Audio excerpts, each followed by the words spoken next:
Audible's romance collection has something to satisfy every side of you. When it comes to what kind of romance you're into, you don't have to choose just one. Fancy a dalliance with a duke, or maybe a steamy billionaire? You could find a book boyfriend in the city and another one tearing it up on the hockey field. And if nothing on this earth satisfies, you can always find love in another realm. Discover modern rom-coms from authors like Lily Chu and Ali Hazelwood, the latest romantasy series from Sarah J. Maas and Rebecca Yarros, plus Regency favorites like Bridgerton and Outlander. And of course, all the really steamy stuff. Your first great love story is free when you sign up for a free 30-day trial at audible.com/Wondery. That's audible.com/Wondery.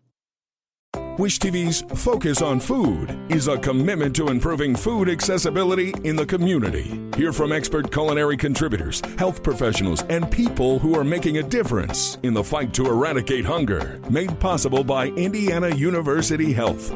It's nearly that time of year when ghost ghouls and goblins will be coming to your door and yelling, "Trick or treat!" But consideration must be made for children with food allergies during Halloween, and those of you who want to identify the best candies to purchase may be looking for a little advice. Well, to help us out with that, we have April Kleber. She's a registered dietitian with Community Health Network, and today we'll be learning more about common allergies and what candies and other items are best suited for children. April, good morning. Good morning. So you have a basket of goodies here for us, and I'm just gonna take a gander here. This is the pile that we need to take a look at, and this is probably some of our more safer bets. You're correct. This is kind of the more common, good mixture of common candies that are normally passed out at Halloween that normally can contain a lot of the common allergies. So let's just pull one out of here. Okay. I'm just gonna go with a Reese's Cup. I bet that's not safe. No, it's not. But it's so tasty. I know. Parent tax, I guess. Okay, how about an Almond Joy? No. Okay. And you know what?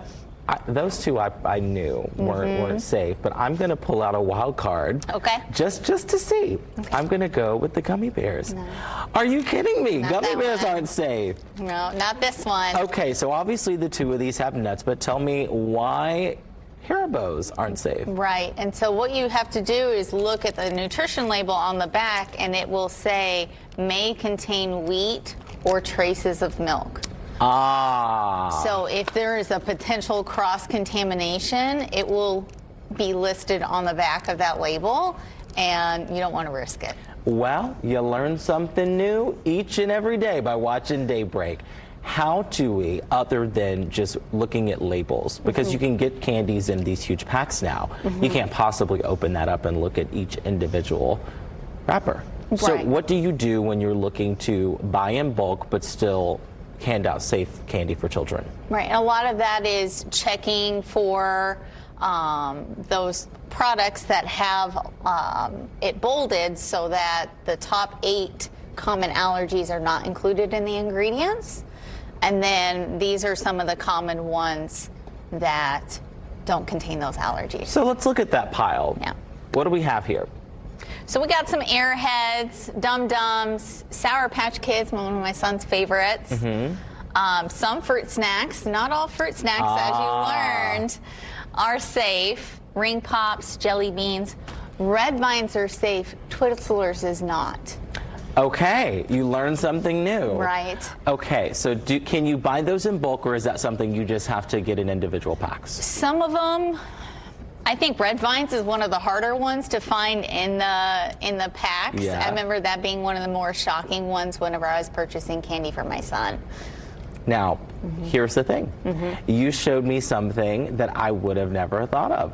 If you just want to get around this all together, a treat doesn't necessarily have to be a tasty snack. It can be something like Play-Doh, or have yourself a little stencil, and also raisins, I'm gonna guess? I think these are tattoos. Tattoos, okay. Yeah. I'm like, let me tell you, I'm not old, but it's been a while since I've opened up a trick-or-treat basket, as you can tell. So these are all non-food items that could be passed out if people are uncomfortable with really purchasing something and they aren't sure of. But there's also kids out there with like type 1 diabetes that any kind of candy could be potentially dangerous for them, that having a non-food treat is a good idea. This is the Wish TV Focus on Food podcast, made possible by Indiana University Health.